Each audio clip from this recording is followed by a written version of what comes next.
Communism का सिद्धांत, उस पर पानी फेरने के लिए क्या आवश्यकता है? संचय और शोक से रहित जीवन होगा, कम्युनिस्टों की दाल नहीं गलेगी। सनातन धर्म में इतने पर्वत त्योहार हैं, उन पर्वत त्योहारों का निर्वाह करें। सगे संबंधी रिश्तेदार नातेदार हैं, समय समय पर तीर्थ यात्रा करें। एक हिंदू का जीवन अगर शास्त्र सम्मत विधा से ढला हुआ है, उसके जीवन में संचय और शोक पल नहीं सकता। कम्युनिस्टों की क्या दाल गलेगी? अगर एक हिंदू शास्त्रीय विधा से अपना जीवन यापन कर सकता है, संचय विहीन अनावश्यक संचय पल ही नहीं सकता है, और शोक पल नहीं सकता है। कितना भी शोक करे, आज यह पर्व, यह कल वह पर्व, परसों यह पर्व में खर्चा कीजिए और शोक में कहाँ रहेंगे? आनंद मचाइए, होली मचाइए, दिवाली मचाइए। हिंदुओं के यहाँ हमारी संस्कृति ऐसी सुलभ है, कोई भी हिंदू अगर हिंदू धर्म को जानता है, मानता है, उसका पालन करता है, उसके जीवन में शोक और संचय पल नहीं सकता। कम्युनिस्टों की दाल क्या गलेगी? पल ही नहीं सकती है। और हम एक विचित्र का बात कहते हैं, हर हिंदू की, हर व्यक्ति की जीविका सनातन सिद्धांत के अनुसार जन्म से सुरक्षित है। हर हिंदू की, हर व्यक्ति की जीविका सनातन सिद्धांत के अनुसार जन्म से सुरक्षित है। हर व्यक्ति की जीविका जन्म से सुरक्षित, हर व्यक्ति का जीवन दुर्व्यसन मुक्त। मुसलमानों की क्या दाल गलेगी? क्रिश्चियनों की क्या दाल गलेगी? फिर से सुनिए, हर व्यक्ति की जीविका जन्म से सुरक्षित हो। लोग कहते हैं कि ब्राह्मणों ने शूद्रों को विकसित होने से रोका। जब कान खोल कर सुन लें, कुटीर उद्योग, लघु उद्योग, सेवा और श्रम का प्रकल्प कौन चलाते थे? इनको हम शूद्र कहते हैं।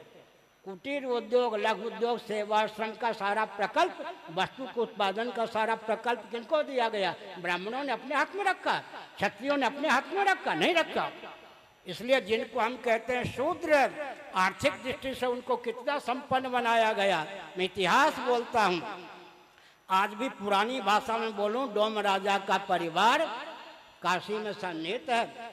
उस समय लाखों वर्ष पहले एक डोम परिवार के, पुरानी भाषा की दृष्टि में कहता हूं, यहाँ काशी में जाकर हरिश्चंद्र को बिकना पड़ा। वो डोम राजा इतने समर्थ थे, धनवान थे, हरिश्चंद्र को खरीदा। इसका अर्थ हमारा इतिहास है, सबकी जीविका जन्म से सुरक्षित, सबका जीवन दुर्व्यसन मुक्त। कम्युनिस्टों की दाल क्या कर सकती है? हमने संकेत किया। इसी प्रकार से हम संकेत करते हैं, शिक्षा, रक्षा, अर्थ और सेवा के प्रकल्प सदा संतुलित रहें, मातृशक्ति का शील सुरक्षित रहे, बिना परिवार नियोजन गर्भपात के जनसंख्या सुरक्षित रहे।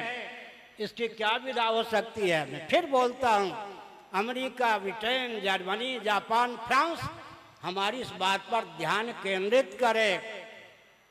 शिक्षा, रक्षा, अर्थ, सेवा के प्रकल्प सदा संतुलित रहें, मातृशक्ति का शील सुरक्षित रहे, बिना परिवार नियोजन गर्भपात के जनसंख्या संतुलित रहे।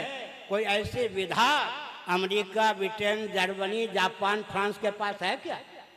इसका मतलब सनातन धर्म के अनुसार जाति धर्म को मानेंगे, कुल धर्म को मानेंगे, इनके स्वरूप स्वभाव प्रभाव को समझकर इनका पालन करेंगे तो शिक्षा, रक्षा, अर्थ और सेवा के प्रकल्प संतुलित रहेंगे, मातृशक्ति का शील सुरक्षित रहेगा, हर व्यक्ति की जीविका जन्म से सुरक्षित, हर व्यक्ति का जीवन दुर्व्यसन मुक्त होने के कारण उंगली उठाने योग्य जीवन नहीं होगा। लौकिक उत्कर्ष होगा, पारलौकिक उत्कर्ष होगा, परमात्मा की प्राप्ति का मार्ग भी प्रशस्त होगा।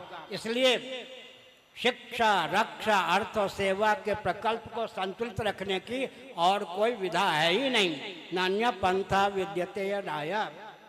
शिक्षा, रक्षा, अर्थ और सेवा के प्रकल्प सदा संतुलित रहे, मातृशक्ति का शील सुरक्षित रहे।